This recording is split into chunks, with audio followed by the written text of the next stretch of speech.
Our speaker this morning is one of our own, Chris Barnette.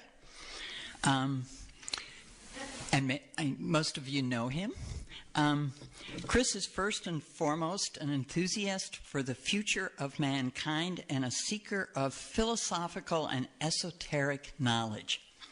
He's a graduate of Abington High School and Virginia Tech, a biologist by formal education, a musician by informal education, and a medical writer by trade. He is a published author in science fiction and continues to write a variety of hopefully soon to be published fictions. He is also a member of the, forgive me if I don't pronounce it right, Rosicrucian Order. And we do have a little understanding of that, having made a trip to Jamaica last year. And the founder of a new nonprofit organization called the Coalition of Earthlings. Please welcome Chris.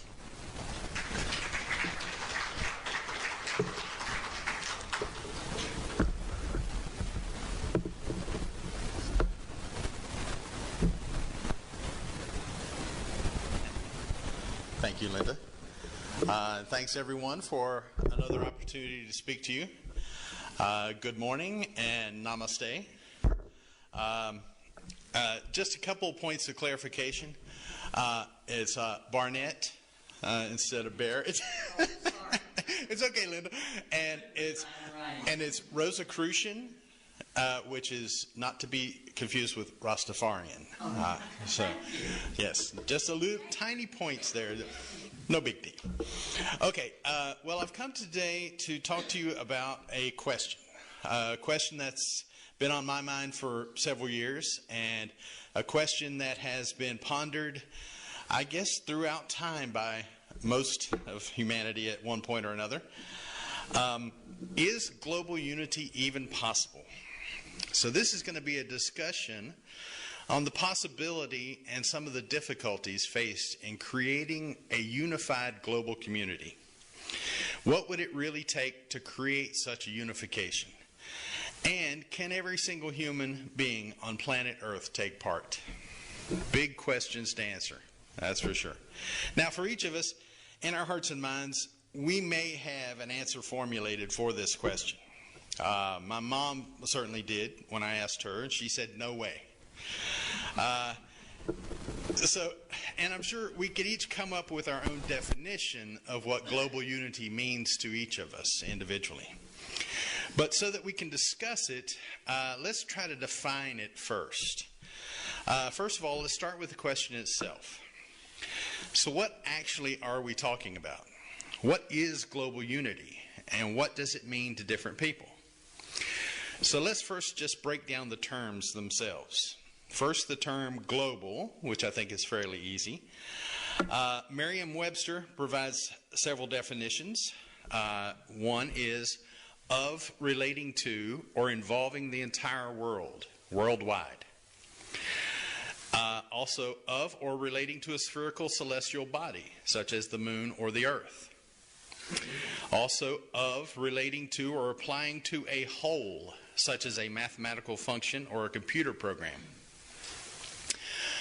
Also of a medical condition, being particularly severe and encompassing in nature, having or exhibiting a broad or nearly complete effect. And the fourth definition they provide is having the shape of a globe, spherical, a global mass. And of all of those, they are all interesting, but for the purpose of our talk today, I think the first one, 1A, is most appropriate. Of, relating to, or involving the entire world, worldwide. Okay. So now the definition of unity. This one has more definitions provided by Merriam-Webster. 1A is the quality or state of not being multiple. Oneness. I kind of like that one. It reminds me of one of my favorite small little jokes that I've probably told way too many times. What did the Dalai Lama ask of the New York hot dog vendor? Or what did the hot dog vendor ask the Dalai Lama? And he says, make me one with everything. So that's a terrible joke, but it gets to the point of oneness. Then 1b is a definite amount taken as one, or for which one is made to stand in calculation in a table of natural signs. This is the mathematical definition of unity. The radius of a circle is regarded as unity. Number 2 is a condition of harmony or accord. And 2b is continuity without deviation or change, as in purpose or action. The third definition is a quality of state or state of being made one, unification. 4 is the totality of related parts, an entity that is a complex or systematic whole, a unity. 5, any of 3 principles, which I did not know, of dramatic structure derived from French classicists, from Aristotle's Poetics, and requiring a play to have a single action, represented it as occurring in one place or within one day, a play of unity. And then the 6th definition, which I also did not know, which is capitalized unity, is a 20th century American religious movement that emphasizes spiritual sources of health and prosperity. All of those are interesting, again, in their own applications. But I think for our talk today, we can go with 2a, a condition of harmony, accord.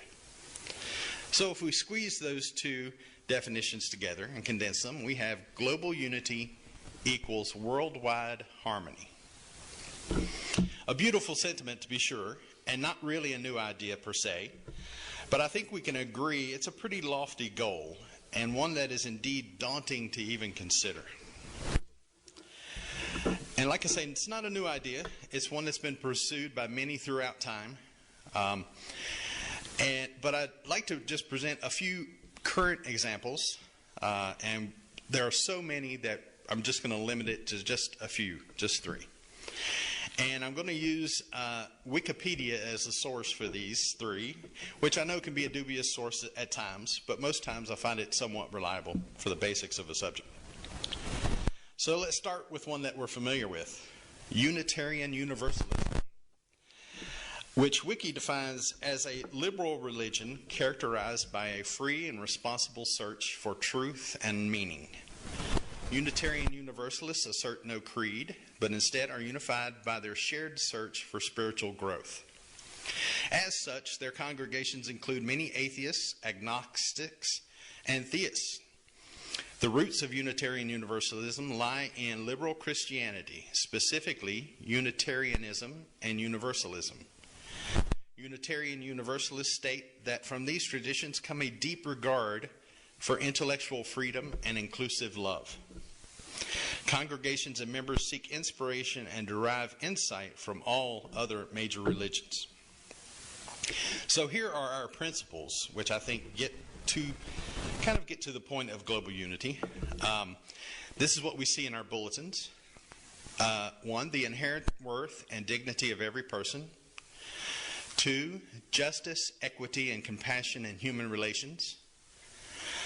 Acceptance of one another and encouragement to spiritual growth in our congregations. A free and responsible search for truth and meaning.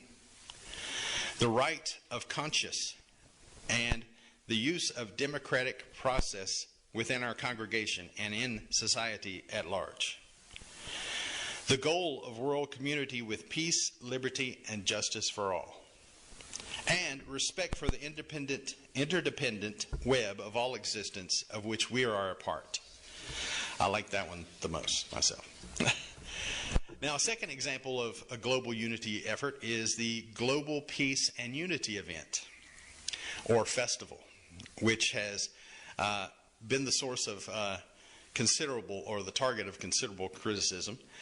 But it is a recurring 2-day conference held in London, England, and organized by the Islam Channel. It is the largest Muslim interfaith and multicultural event of its kind in Europe, having attracted over 55,000 visitors from 5 continents during the 2006 event.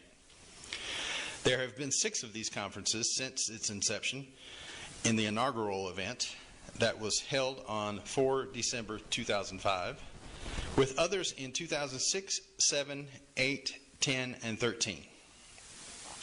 The conference includes an Islamic exhibition, an evening nasheed concert, as well as a series of talks, workshops, seminars, and lectures from international speakers spanning the 2 days of the conference. This particular event has been, like I say, the target of considerable criticism from various sources that claim that the event is not welcoming to all and has too many political concerns and aspirations. And then a third example of a global unity effort is the Global Unity Foundation. This one was a new one to me, whose mission is to unite the world through humanitarian efforts by working with governments, influential individuals, and organizations to support the eradication of poverty, the advancement of health and wellness, the creation of economic sustainability, and the promotion of universal quality education. They produce the annual City Gala event, which is held on the evening of the Academy Awards in Hollywood. The City Gala assists startup nonprofit organizations founded by visionary community leaders solving the global grand challenges that we face. They promote the UN platform of the 17 Sustainable Development Goals, which I have found very interesting. And I'll just kind of read through these quickly. First, no poverty, zero hunger, good health and well-being, quality education, gender equality, clean water and sanitation, affordable and clean energy, decent work and economic growth, industry, innovation, and infrastructure, reduced inequalities, sustainable cities and communities, responsible consumption and production, climate action, life below water, which is my favorite, and life on land, peace, justice, and strong institutions, and partnerships. Those are the 17 different principles there. So now we've covered basically what global unity means for this discussion and a few of the current efforts apparently pursuing this goal. So let's get to the question, is global unity even possible? Now, I did some research on this question and looked at different global unity efforts.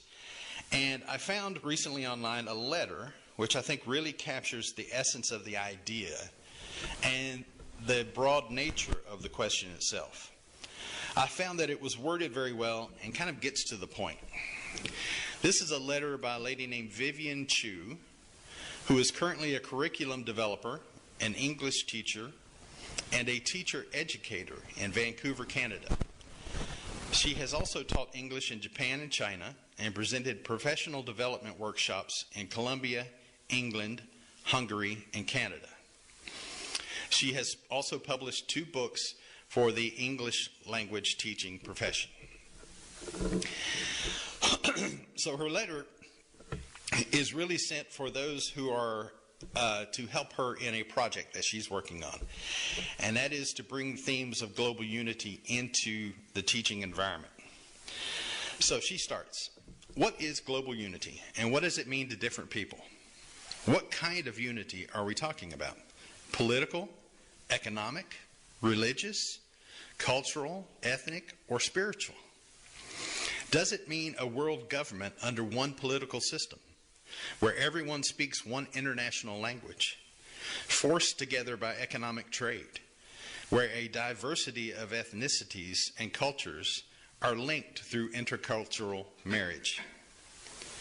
How can we have unity with everyone else while still maintaining our own cultural identities, values, and beliefs?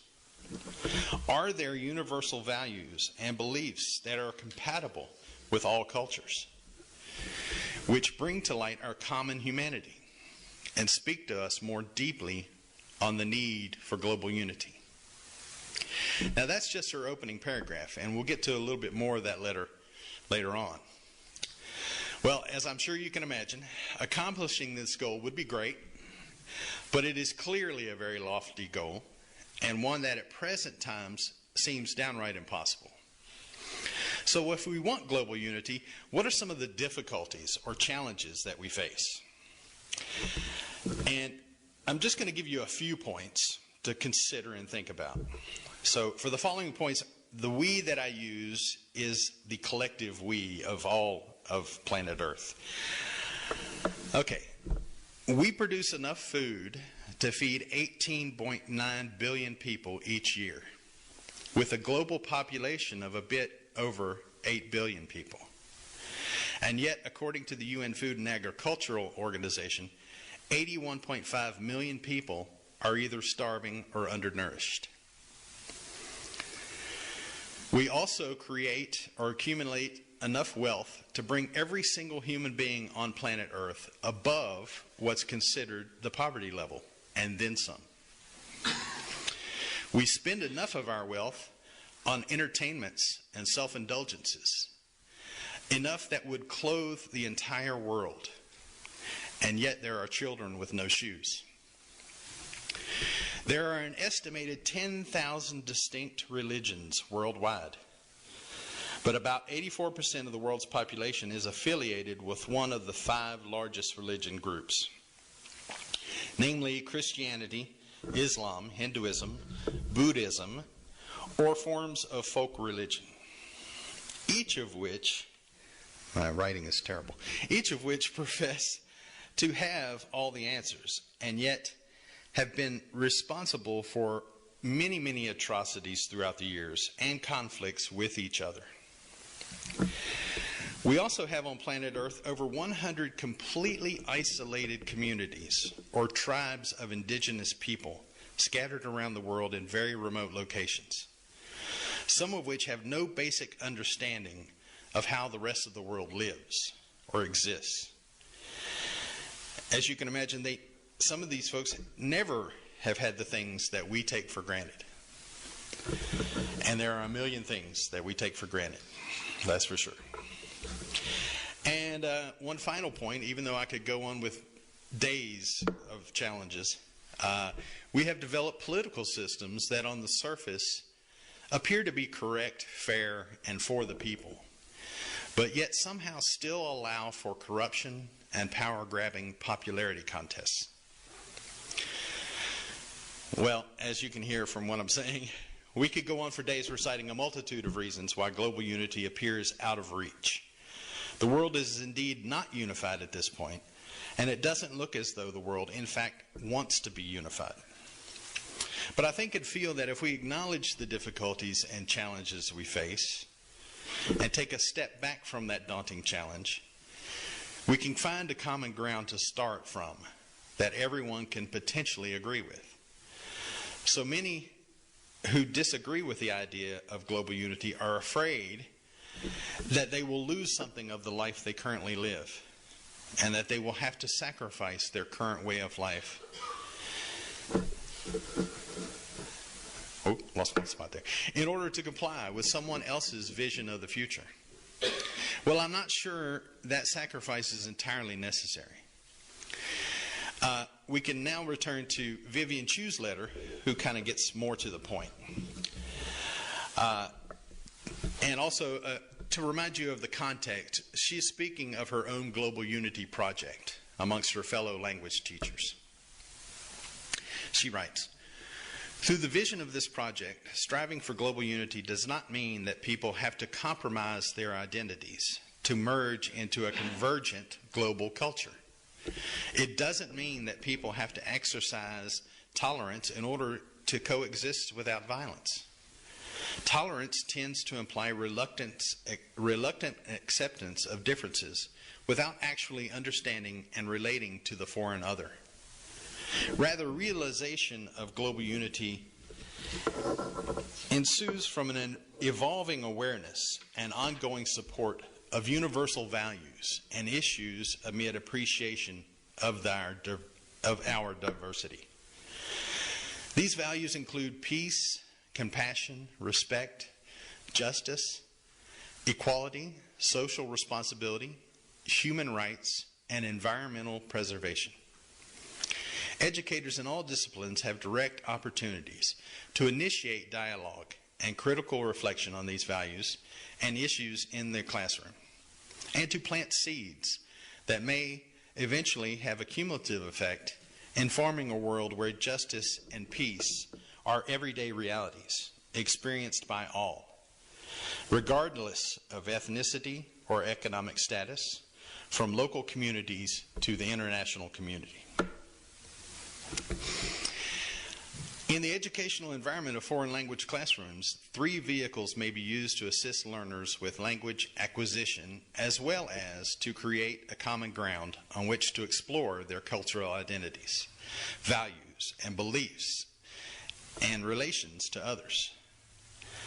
The culture and history of a people are preserved in language through proverbs, metaphors, and storytelling. And these means of conveying information and wisdom can be very powerful tools for generating authentic communication.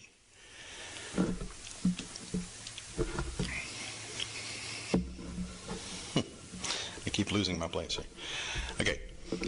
The effectiveness of using proverbs and metaphors in fostering intercultural communication draws on the frequency with which a proverb from one culture will have an equivalent in another culture. Understanding and affinity between international students increase when they discover similar values, parallel metaphors, and common meaning expressed in proverbs from their various cultural backgrounds.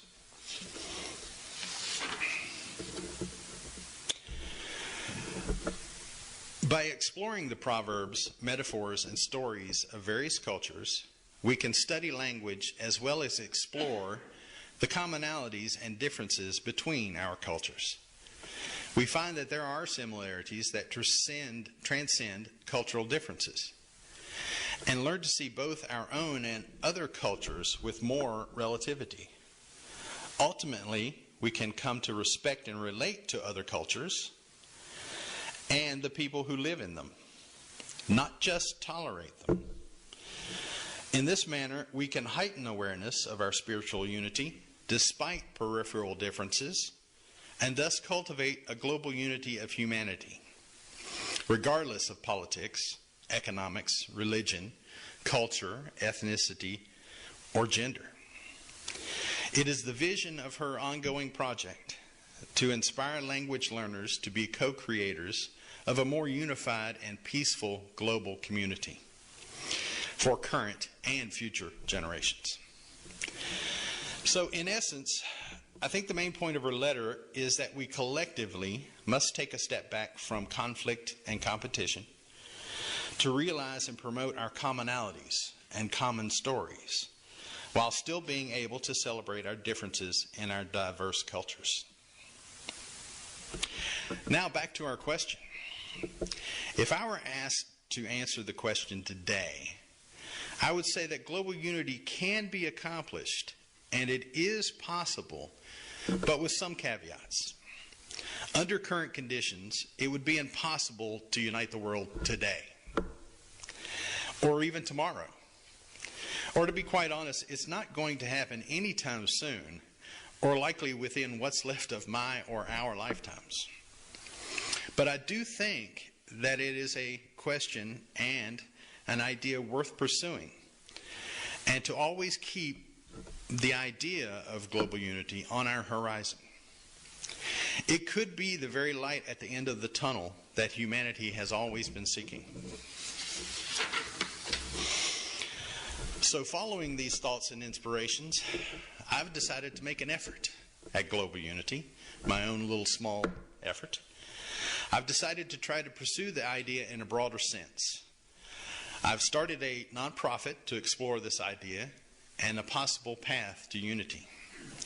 It's called the Coalition of Earthlings. The ball has just started rolling, and I'm hoping to give the snowball a big push in 2020. Some of you are already aware of the coalition, and I've spoken to a few of you regarding being a part of the coalition's board. The board is being established to help steer the boat along this path and to promote and provide voices and ideas for the purpose of the coalition. My first thought for it was I wanted to pursue the idea of creating a global paradigm shift from the current and long-standing us versus them paradigm to an all of us or only us paradigm. Granted, again, this is a very lofty idea, but one that I think we can gradually assist into being through education and inspiration.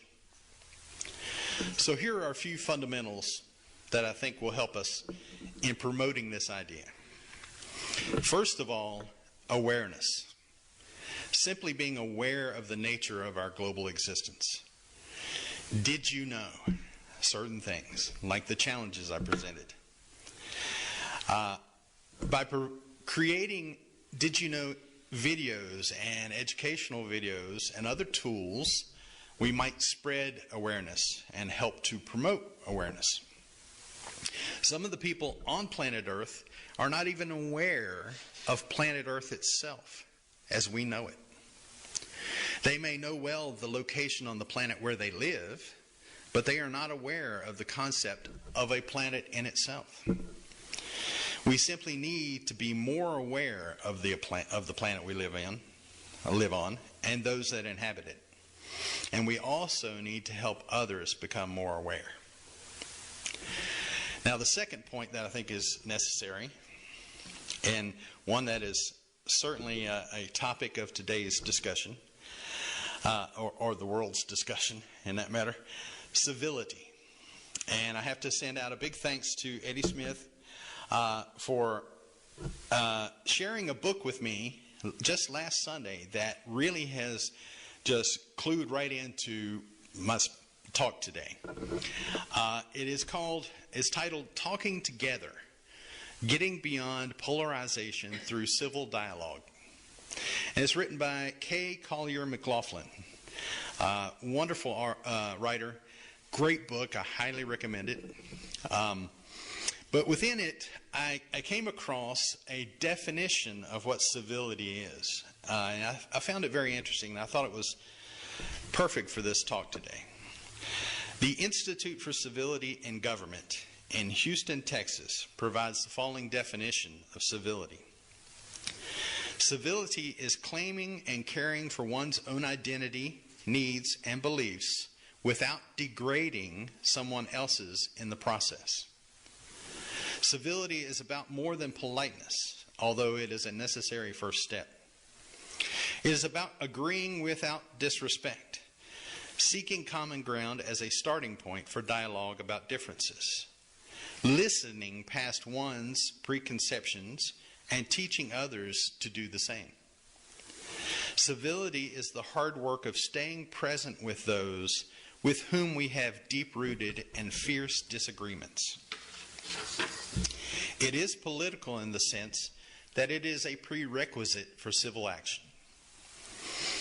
But it is also political in the sense that it is about negotiating interpersonal power such that everyone's voice is heard and nobody is ignored. Civility must begin with us, all of us.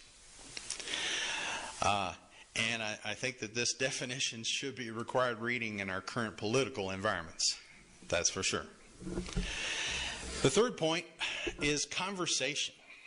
We need to talk about the future of mankind in a broad sense, but also to talk about our differences and our commonalities. To talk about how we can improve and support our own peaceful and harmonic future without forsaking what we've learned from our past and from our diverse cultures. And then the final point of the four is action. And after the first three have been accomplished, then and only then can these lead to action. Now, this is ultimately the big unanswered question before the coalition that I'm forming and the board. It is something to be discussed and agreed upon, but at the moment, it is a huge unknown. I think first, we need to acquire awareness, civility, and conversation. Then we can talk about what we can do about it. So, in summary, is global unity even possible? I'm hoping that the answer is yes. Not today, maybe, not tomorrow, but certainly in our collective futures. Thank you for your time and consideration.